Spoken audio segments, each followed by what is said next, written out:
Majalisaru dogginki laamu lesdi Nigeria wato Federal Executive Council Meeting les jagorgal ardiɗo lesdi Nigeria Bola Ahmed Tinubu waɗi jonde hande. Haragare jonde man on bo bana ko wowa ministajo cakol kubaruji Alhaji Idris Muhammad ardi minista en jetato ngam waɗango tefoɓe kubaruji jawabu dow kuɗe ɗe majalisaru mai notani hukumaji gomnati mobgal lesdi ɗe hukumaji ɗin annini waɗango ummatore.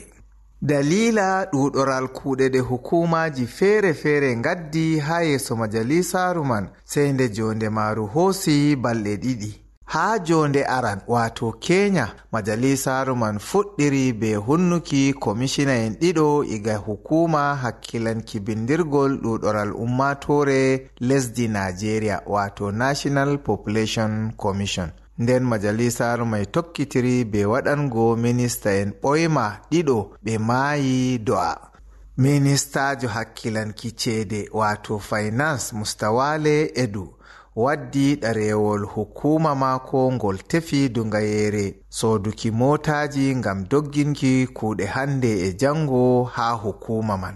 Amma ardiɗo lesdi Nigeria Bola Ahmed Tinubu sali dalila motaji ɗin fuu ɗum kutiniroji be nebbam petur hautade goɗɗi bo be gas. Kanjum waɗi ma majalisaru man les jagorgal Tinubu didi didol dow iga jotta kala mota nga gomnati mobgal lesdi sodata fuu ɓaawo hutinirgo be nebbam petur sei to nga latti nga wawan hutinirgo be hendu gas andiraɗum CNG wato compressed natural gas ko bo nga laata kutinirowa be batir ko nange. Ngam man ministajo man umrama yaha windita ɗerewol kesol ngol holli hukuma man sodan motaji ɗi wawata hutinirgo be nebbam petur hautade be gas majum.